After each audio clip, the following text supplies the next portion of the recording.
Baik, bismillahirrahmanirrahim. Assalamualaikum warahmatullahi wabarakatuh.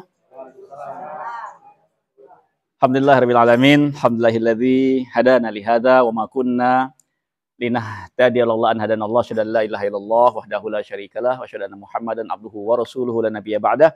Allahumma shalli wa sallim wa barik ala sayyidina wa maulana Muhammadin wa ala alihi wa sahbihi ajma'in. Qala Allah Ta'ala lan tanalul birra hatta tunfiqu mimma tuhibbun wa ma tunfiqu min syai'in fa innallaha bihi alim.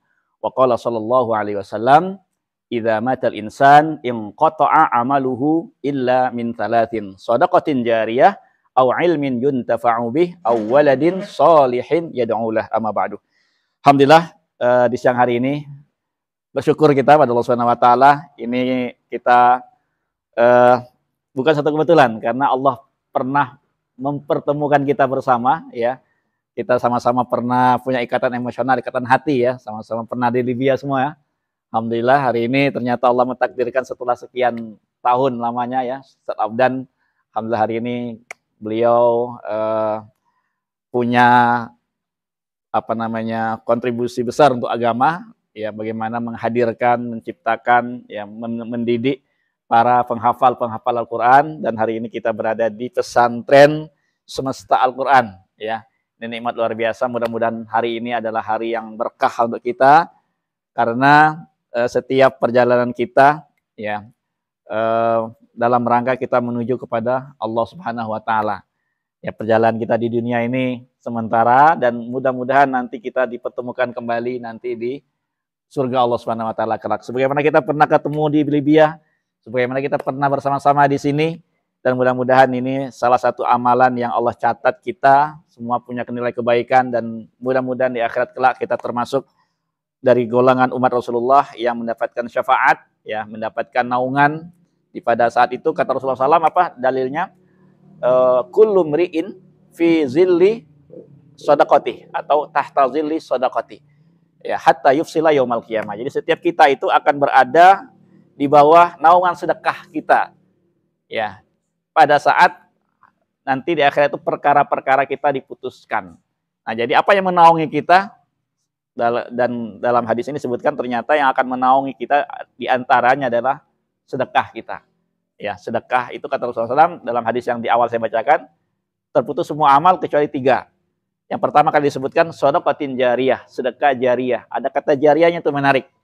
Ya, jariyah itu kan adalah satu kesempatan kita ya untuk menikmati satu amalan sekali, tapi berkali-kali, nggak putus-putus pahalanya, kebaikannya. Nah, maka di sini saya ingin sampaikan sedikit, ada hadis yang menarik juga nih untuk kita kuatkan kembali semangat kita ya, terutama yang sudah punya kontribusi besar ya. Alhamdulillah ini ada Pak Ardi dan teman-teman di sini semua ya. Suatu ketika Utsman itu pernah menangis melewati kuburan.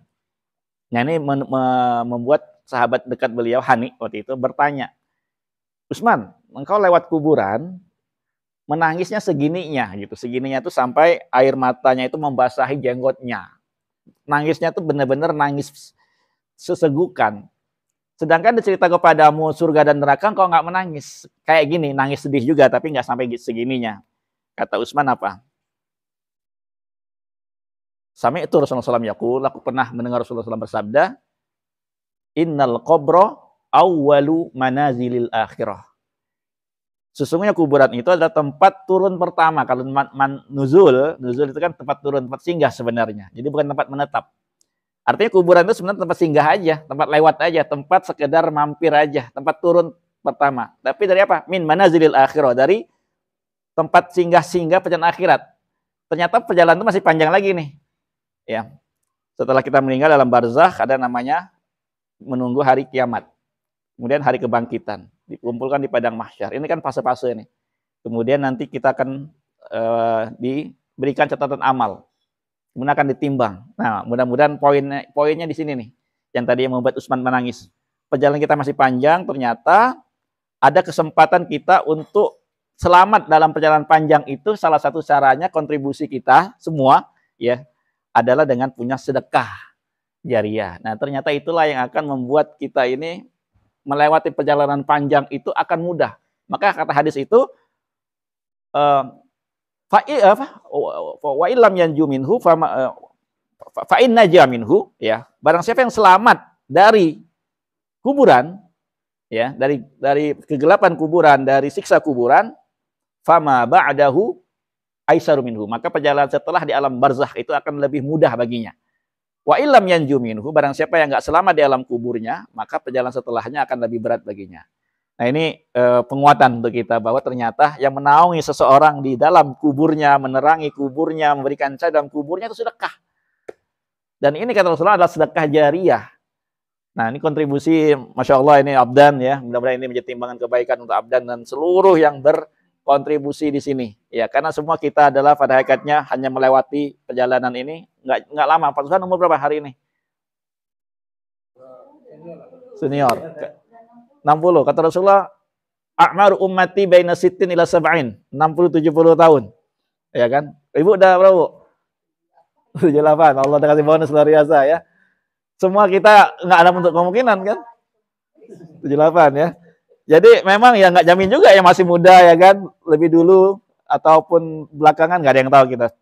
Tapi yang harus kita yakin bahwa semua kita akan melewati perjalanan ini, dan mudah-mudahan penyelamat kita yang menaung kita di alam kubur sampai nanti proses perjalanan menuju surga dan neraka itu adalah bagian dari kontribusi kita untuk agama Allah Subhanahu wa taala, ya. Dan alhamdulillah hari ini salah satu caranya, ya, ini salah satu cara saja, ya. Caranya banyak tentunya dari kontribusi kita langsung ataupun tidak langsung, ya. Yang benar-benar intinya kita kan kalau di Ustaz Abdan ini kan benar-benar untuk bagaimana mencetak hufaz Quran, Ustaz, ya. Dan mereka kan akan kembali kepada masyarakat, mengajarkan kembali, ya kan, kemudian menjaga kitabullah dan seterusnya. Ini kan luar biasa nih, benar-benar ini adalah bagian dari perjuangan kita, ya, Ustaz Abdan khususnya, ya, dan yang terlibat di dalamnya untuk bagaimana menjaga agama Allah, ya kan, membesarkan agama Allah untuk umat tentunya. Nah, salah satu cara selain cara-cara yang lain yang tentunya yang kita lakukan bisa langsung, ya, adalah dengan cara wakaf wasiat namanya ini. Nah, ini perlu saya jelaskan sedikit mungkin, ya. Wakaf wasiat ini apa? Wakaf wasiat ini tentu yang diwasiatkan itu banyak, ya, banyak. Boleh aja kita punya harta, punya tabungan, punya aset, itu boleh diwasiatkan.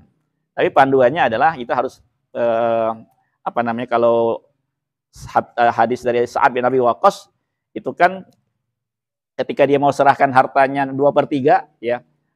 Ya Rasulullah, apa atasaddaqu bi thulutsai mali, itu kata hadisnya. Ya Rasulullah, boleh enggak aku sedekahin 2/3 hartaku? Kata Rasulullah kan, la, ya. Asyatru, setengah deh.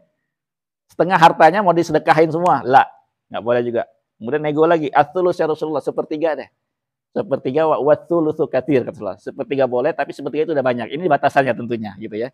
Jadi ada batasan bagaimana kalau kita mau sedekahin harta kita, mau wasiatkan, mau wakafkan, ya, mau menjadi wakaf wasiat kita, ya, itu ada ketentuannya dari keseluruhan harta tentunya, ya, dari keseluruhan harta kita. Nah, tetapi kalau wakaf polis ini adalah Dewan Syariah Nasional Majelis Ulama Indonesia itu memperbolehkan mewasiatkan nilai polis santunan itu menjadi wakaf maksimalnya dari santunan meninggal dunia itu adalah 45%, dari nilai investasi yang terbentuk jika ada itu boleh 30%, beracu kepada hadis tadi. Itu tentu yang berwakaf wasiat ini tentu pasti dia punya aset lain selain aset berbentuk polis. Nah, program ini saya sampaikan juga ke Ustaz Abdan, ini mungkin menjadi cara mudah kita atau cara jangka panjang, ya. Jangka panjang itu maksudnya begini. Untuk menciptakan dana abadi di suatu lembaga yayasan pendidikan itu sangat dibutuhkan. Karena tentu lembaga ini kan nggak mungkin setahun 2 tahun, ya. Pasti pengen seperti Al-Azhar. 1081 tahun, 1082 tahun ya Al-Azhar hari ini umurnya. Gontor aja udah hampir 100 tahun kalau nggak salah, ya. Gitu. Artinya kalau ternyata dunia ini masih lama dan belum terlihat hari kiamat, tentu kita berharap apa yang kita bangun ini punya umur yang panjang daripada umur kita. Nah, salah satu cara bagaimana kita menghimpun dana ini untuk kepentingan masa depan, artinya kan masih banyak PR nih, ada gedung sekolah, ya gedung kelas, gedung asrama lah paling nggak di sini, ya, asrama dan lain sebagainya. Tentu kita perlu menghimpun banyak dana. Tapi kalau kita langsung ajak orang semuanya 100 juta kan nggak mudah juga, ya kan? Semuanya 100 juta langsung kontribusi nggak mudah juga. Maka dengan cara seperti ini memudahkan sebenarnya. Satu, bagi setiap orang itu punya cara mudah berwakaf. Dia tidak harus 100 juta langsung, dia bisa 1 juta, 2 juta, 3 juta tergantung kemampuan dia setiap bulan dengan ambil polis yang nanti diwakafkan. Gitu. Nah, ini cara mudah bagaimana punya wakaf. Nah, bagi lembaga ini bagaimana kita menghimpun ke depan. Karena yang sudah berjalan, ini saya informasikan di Maghfirah, pesantrennya Maghfirah itu kita sudah himpun sampai hari ini 44 miliar. Dari 58 wakif baru, nggak banyak, baru 58. Di Kadi juga ada 50-an, baru 20 sekian miliar. Nah, yang sudah cair ada nggak? Ada. Ya, karena ada orang yang sudah meninggal dunia, dia sudah meninggal, di Maghfirah itu ada 100 juta yang sudah diterima oleh Maghfirah. Ya, karena yang berwakaf ini kena COVID. Kemudian dia datang ahli warisnya bawa uang cash pada waktu itu. Uang cash 100 juta diserahkan ke lembaga. Nah, hari ini ada insya Allah nih Pak Subhan ya sama Ibu Iin ya. Hari ini juga akan berwasiat wakaf. Ya, tentu saya yakin Pak Subhan dan Ibu Iin juga sudah punya wakaf lain ya. Tapi ini adalah bagian tambahannya. Ya, bagian tambahan bagaimana kita punya wakaf juga pada saat kita meninggal dunia, kita punya wakaf lagi gitu. Nah, nanti wakafnya ini diwasiatkan di sini adalah untuk Ustadz Abdan di sini. Jadi nanti amanah ini yang akan menjalankannya adalah dari Yayasan Semesta Al-Quran. Jadi ya kita pasti akan menuju ke sana semua, tapi bagaimana sebelum kita datangnya kematian kita sudah punya persiapan. Itu persiapan wakaf. Nah, syaratnya ini juga perlu saya sampaikan bahwa syarat dari Dewan Syariah Nasional MUI itu mewajibkan bahwa namanya program wakaf ini harus mendapat persetujuan ahli waris. Ya, harus mendapat persetujuan ahli waris. Bila mana ahli waris menyetujui, maka wakafnya ini bisa sah hukumnya, secara hukum wakafnya. Gitu. Maka hari ini adalah proses yang kita lakukan. Ya, ini bagian dari proses untuk mengesahkan wakaf ini. Karena kalau belum diikrarkan, itu masih bentuknya warisan saja. Nah, bentuknya warisan saja, tapi kalau sudah diikrarkan, ini bentuknya sudah menjadi wakaf. Sudah menjadi wakaf seperti itu ya. Nah, mudah-mudahan ini bagian dari cara kita untuk mempersiapkan wakaf kita ya, akhirat kita dan membantu mensupport yayasan lembaga tahfidz ini ya. Mudah-mudahan ke depan pun banyak harapan kita juga yang punya wakaf seperti ini. Kita ajak juga. Ya kalau kita kebayang alumni Libya ada 100 orang, ada lebih. Ada ya, 100 orang masing-masing 100 juta, kita bisa menghimpun 1 kali 100 berapa? Ya, udah lebih 10 miliar lebih kan ya, berapa 10 miliar kan. Nah, ya mudah-mudahan ke depan jadi asrama ya kan, jadi masjid dan lain sebagainya yang manfaat untuk umat ke depan seperti itu. Ya, itu aja mungkin pengenalan dari saya biar kita juga bisa menginformasikan program ini kepada keluarga kita yang lain, teman-teman kita yang lain agar ini ada kesempatan kita ngajak. Karena ini ada lembaga lain yang sudah kita jalani juga, ada pesantren kemarin, pesantren Darul Quran juga saat di Cipondoh, Tangerang. Jadi di Cipondoh, Tangerang itu juga kita sudah memulai di sana mengajak wali santrinya dan jamaah-jamaahnya untuk wakaf ke pesantrennya dia. Karena dia pesantren tahfidz Quran juga, dia lagi bangun 2 cabang. Nah, cabang yang pertama tuh kecil tempatnya karena di tengah kota, di tengah masyarakat, udah nggak nampung. Akhirnya ada bangun lagi tempat lain yang model-model begini nih untuk pesantren, tapi tetap aja masih butuh dana yang jangka panjangnya seperti itu. Nah, jadi ini metode orang bisa 300.000 sebulan. Sehari 10.000 bisa. Ya, ikut program ini bisa. Walaupun 300.000, nilai wakafnya bukan 300.000. Nilai wakafnya bisa 100 juta, bisa 500 juta, bisa 1 miliar juga. Kalau 300.000 itu masih umur 20-an, itu 1 miliar juga nilai wakafnya. Seperti itu. Karena semua nilai asuransinya bisa diwakafin. Nah, gitu seperti itu. Ya. Oke, itu saja mungkin dari saya. Nah, selanjutnya saya minta nih Pak Subhan dulu ya. Pak Subhan untuk membaca ikrar wakaf.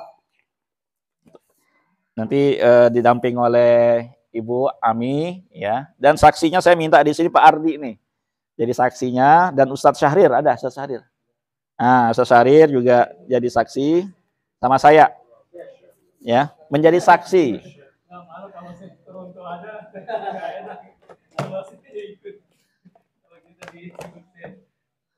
Ya. Betul. Silakan Pak Subhan ya. Sama Ibu Bu Ami boleh sini ikut di sini sebagai Pak Ardi boleh sini sebagai saksi juga. Boleh. Ini saya ikut sini karena mau direkam sini. Nah, di sini. Saksi sudah.